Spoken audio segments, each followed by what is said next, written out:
Look, we know some of them. I'm sure you all know that this is a Norfolk Island pine, Araucaria heterophylla. But how many species of plants would be here? And indeed, how many species of animals? Do you think all up, maybe 100? What? Well, we've decided to do a world's first. We're actually going to count every species of plant and every species of animal on this particular block of land. And all of that work is being done by a highly motivated team from Macquarie University, led by Professor Andrew Beattie. Well, you're certainly being thorough, Andy. You're not missing a leaf. Yes, if you are trying to find out exactly how many animals and plants live in a garden, you have to sample everywhere, including the tops of the trees. Well, is this an easy job for science and for scientists? No, it's very difficult because, in fact, biologists have a poor idea of how many species actually live here. And so we have to look through the leaf litter or through the soil, under rocks and under logs, in order to find out exactly what lives there and count. So they're actually collecting samples of all those bits? That's correct, yes. What's all this? It's the same in the pond. The pond is a very rich place for species, and it includes the slime at the bottom, which is home to many kinds of animals and plants. And what on earth would you be looking for in an area like this? What we're looking for here is fungi, because they are very rich and diverse in a backyard, and they are organisms upon which are very important in both backyards and natural ecosystems.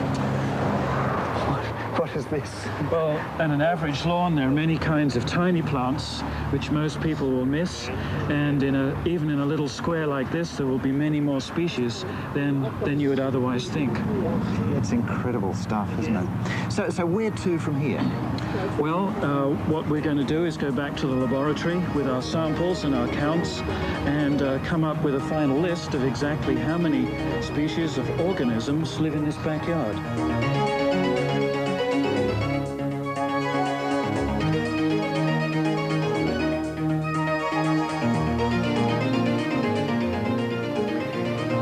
The research unit for biodiversity and bioresources at Macquarie University, and already a huge amount of work has been done. Well, Andy, what sort of things have we found? Well, you can see there's these flatworms which we got out of the pond. They're very important for shredding the leaves that fall into the water. I think you can see a little water flea there, another resident of the pond. Well, these are nasty looking little things, Andy. Yes, they're very tiny but efficient predators known as pseudoscorpions. We found these under the bark of an Angophora tree.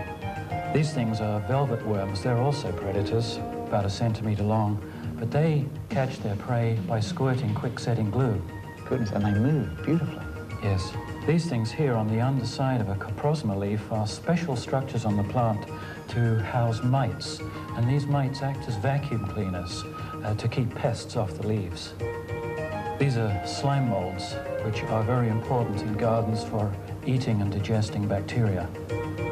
These are ants whose colonies collect and eat seeds, and what you see here is a soldier with a large head. And a boy with wings. Yes.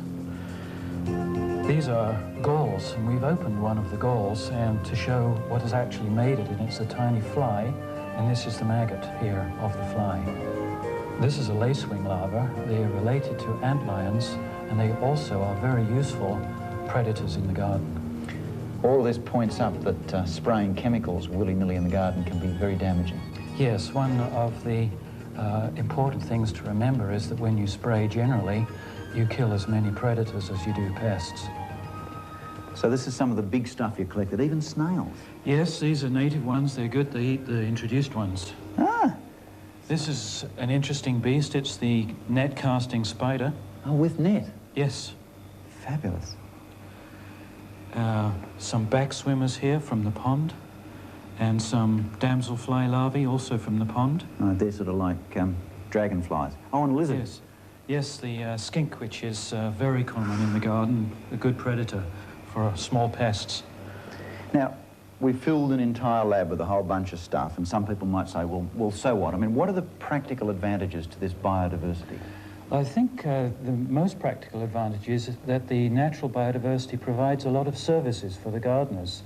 Most pest control, most soil fertility, and most degradation of pollutants is provided by all these tiny animals. And this is a service not merely to gardeners, but to the whole of agriculture.